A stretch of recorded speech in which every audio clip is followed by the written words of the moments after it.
Soma's baking and cooking থেকে আমি সোমা বলছি। একঘেয়ে সবজি খেতে সবসময় দেখুন ভালো লাগে না, কিন্তু তাই মুখের স্বাদ পরিবর্তনের জন্য মুসুরির ডাল ও ডিম দিয়ে এই রেসিপিটি আজকে বানালাম। এটা খেতে কিন্তু দারুণ ভালো হয়েছে, আপনারাও বানিয়ে দেখবেন, দারুণ ভালো লাগে কিন্তু খেতে। একঘেয়েমি কাটানোর জন্য এরকম কিন্তু মাঝে মধ্যে একটু একটু বানিয়ে নিতে হয় অন্যরকম রেসিপি। চলুন তাহলে দেখতে থাকি কি কি দিলাম, কি কি মশলা ব্যবহার করলাম। এখানে 100 গ্রাম মুসুরির ডাল ভালো করে ধুয়ে ঘন্টা 3 মতো ভিজিয়ে রেখেছিলাম। আমার হাতের মুঠের 2 মুঠ ডাল আছে এখানে। এবার এটাকে একটু সরিয়ে একটা গ্রাইন্ডিং জার নিচ্ছি, ডালটা দিয়ে দিচ্ছি গ্রাইন্ডিং জারের মধ্যে।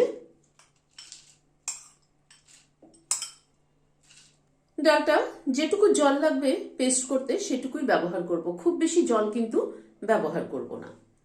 ডালটা পেস্ট করে নিলাম। ডালটা কিন্তু দেখুন ঠিক পেস্ট করেছি, জলের পরিমাণ খুব কম ব্যবহার করেছি।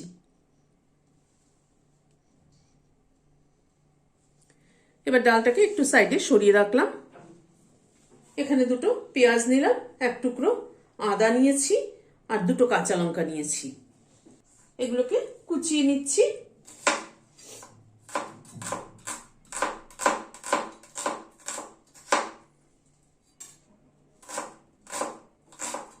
পেঁয়াজটাকে কেটে নিলাম, এবার আদাটাকে কেটে নিচ্ছি।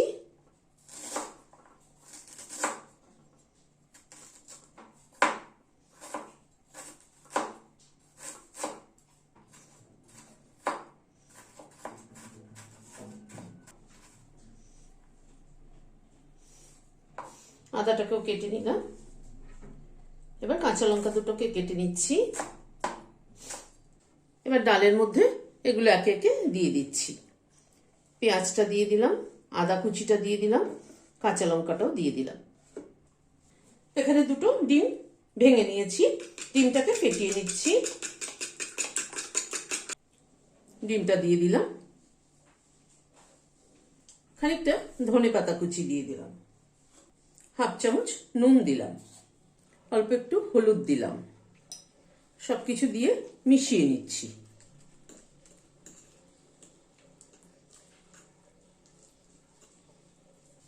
হাফ চামচ ভাজা মশলার গুঁড়ো দিয়ে দিলাম। এই ভাজা মশলার গুঁড়োটা আমি বিভিন্ন কিছুতে ব্যবহার করি। জিরে, ধনে, মৌরি 3টে সমান পরিমাণে, শুকনো লঙ্কা যে যেরকম ঝাল খাবেন সেরকম শুকনো লঙ্কা আর 2টো তেজপাতা দিয়ে ড্রাই রোস্ট করে গুঁড়ো করে বয়মে ভরে রেখে দিই। মিক্সচারটা রেডি করে নিলাম। গ্যাসে একটা প্যান বসিয়েছি, হোয়াইট অয়েল দিচ্ছি। প্যানটাকে ভালো করে গরম করে নিয়েছি। এবার মিক্সচারটাকে ঢেলে দিলাম।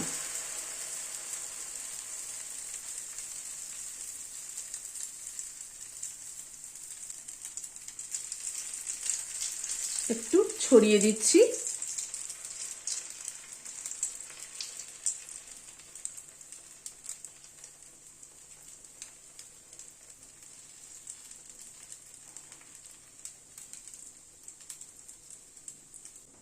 ঢাকাটা লাগিয়ে দিচ্ছি। গ্যাসের ফ্লেমটাকে মিডিয়ামে রাখলাম, লো টু মিডিয়ামে রাখলাম। প্রায় মিনিট 3-4 মতো ঢাকা ছিল, ঢাকাটা খুলছি। ওপরের সারফেসটা কিন্তু পুরো না হওয়া অবধি এটা উল্টানো যাবে না। ওপরের সারফেসটা হয়ে গেছে। এবার একটা থালা এরকম করে ঢাকা দিয়ে দিলাম।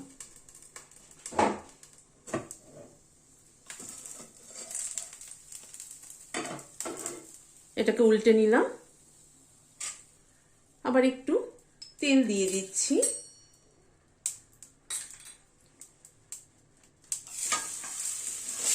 এবার উল্টে এই পিঠটা একটুখানি হওয়া অবধি অপেক্ষা করব।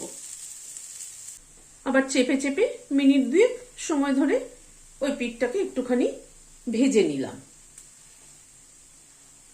এবার গ্যাসের ফ্লেমটাকে বন্ধ করে দিলাম, আবারও ঢাকা দিয়ে দিচ্ছি, দিয়ে উল্টে নিচ্ছি।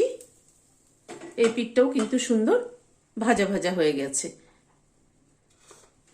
এবার এটাকে পিস করে কেটে নিচ্ছি।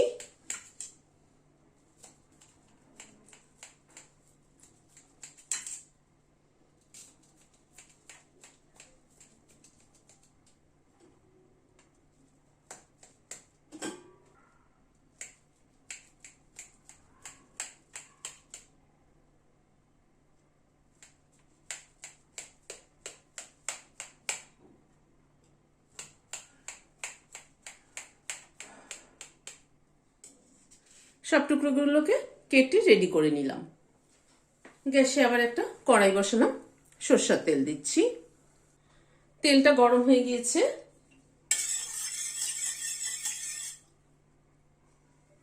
এগুলোকে একটু ভেজে নিচ্ছি।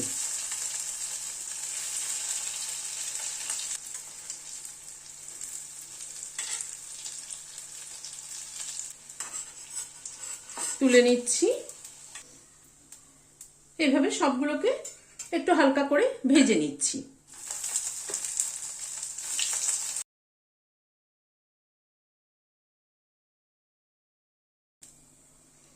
সবগুলোকে ভেজে নিলাম।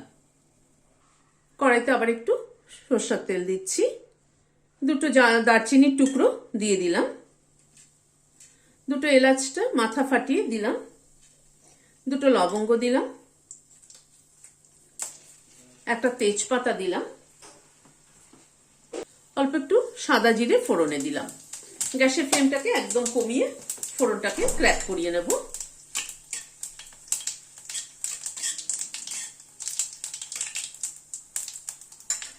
কেউ গ্রেভিতে আলু দিতে চাইলে এখানে আলুও কিন্তু দিতে পারেন।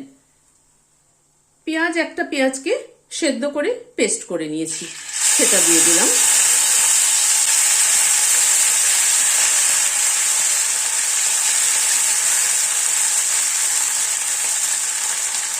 পেঁয়াজ কিন্তু কাঁচা দিলে একরকম টেস্ট, সেদ্ধ করে দিলে একরকম টেস্ট, পেঁয়াজ ভেজে পেস্ট করে দিলে আরেক রকম টেস্ট। মশলার বিভিন্ন রকম ব্যবহারে কিন্তু তরকারির টেস্টে ফারাক হয়। পেঁয়াজটা একটু ভেজে নেওয়ার পরে এখানে 5-6 কোয়া রসুন পেস্ট করে নিয়েছি, সেটা দিয়ে দিলাম। 1 চামচ আদা বাটা দিলাম। 3টে কাঁচা লঙ্কা বেটে নিয়েছি, সেটা দিয়ে দিলাম। সব মশলাগুলোকে একসাথে একটু কষিয়ে নেব।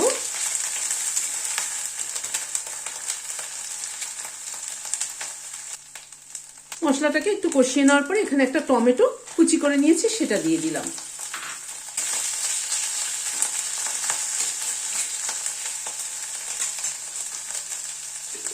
নুন দিলাম 1/2 চামচ, হলুদ দিলাম 1/2 চামচ, ধনের গুঁড়ো দিলাম 1 চামচ, 1/2 চামচ কাশ্মীরি লাল মির্চ দিলাম।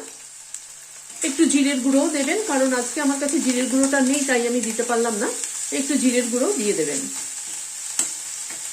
এই সব মশলাগুলো কিন্তু মানে ধনের গুঁড়ো, জিরের গুঁড়ো সবই কিন্তু আমি বাড়িতে রোস্ট করে রাখি, তার ফ্লেভারটা অনেক ভালো হয়। একটু ঢেকে দিচ্ছি, টমেটোটা গলে যাবে। মিনিট 2 মতো একটু ঢাকা ছিল, ঢাকাটা খুললাম। টমেটোগুলোকে একটু ভেঙে ভেঙে দিচ্ছি। টমেটোগুলো নরম হয়ে গেছে একদম।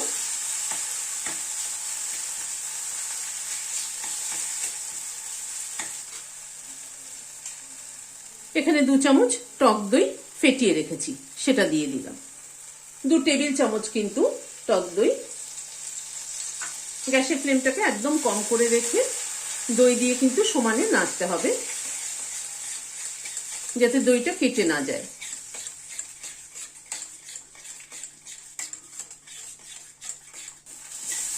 প্রায় মিনিট 2-3 সময় ধরে গ্যাসের ফ্লেমটাকে মিডিয়ামে রেখে মশলাটাকে কষিয়ে নিলাম। এবার গরম জল দিয়ে দিচ্ছি। রান্নায় কিন্তু কখনো ঠান্ডা জল ব্যবহার করবেন না, ঠান্ডা জল ব্যবহার করলে টেস্টটাই কিন্তু পুরো পাল্টে যায়।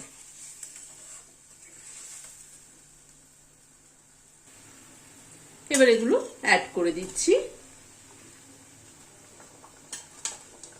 একঘেয়ে সবজি খেতে ভালো না লাগলে এরকম কিন্তু বানিয়ে নেওয়া যায় মুসুরির ডাল ও ডিম দিয়ে। যাই বলুন না কেন এটাকে মুসুরির ডাল ডিমের ধোকা বা যাই বলুন, নাম যাই দেওয়া হোক না কেন, এইভাবে কিন্তু মুসুরির ডাল আর ডিম দিয়ে তৈরি করে নিলে খেতে কিন্তু দারুণ টেস্টি লাগে। ধোকাগুলো একটু ফুটে উঠুক ঝোলের মধ্যে। 1/2 চামচ চিনি দিয়ে দিলাম। নুন মিষ্টিটা নিজেদের পছন্দ অনুযায়ী দেবেন, তবে একটু মিষ্টি দিলে খেতে কিন্তু ভালো লাগে, ব্যালেন্সটা ঠিক হয় নুন মিষ্টি। 1/4 টিস্পুন গরম মশলার গুঁড়ো দিয়ে দিলাম। 1/2 চামচ ঘি দিয়ে দিলাম। একটু মিশিয়ে দিচ্ছি। গ্যাসটা বন্ধ করে দিলাম, দিয়ে ঢেকে দিচ্ছি স্ট্যান্ডিং টাইম 5 মিনিট। ঘি গরম মশলা ফ্লেভারটা অ্যাড হওয়ার জন্য। এই রেসিপিটি ভাত দিয়েও যেমন ভালো লাগে, তেমনি রুটি পরোটা দিয়েও কিন্তু ভালো লাগবে। আপনাদের কেমন লাগলো আমাকে কমেন্ট বক্সে জানাবেন। ভালো লাগলে একটা লাইক এবং সাবস্ক্রাইব করার অনুরোধ রইল। আজ তাহলে এখানে শেষ করছি, দেখা হচ্ছে পরবর্তী ভিডিওতে। নমস্কার।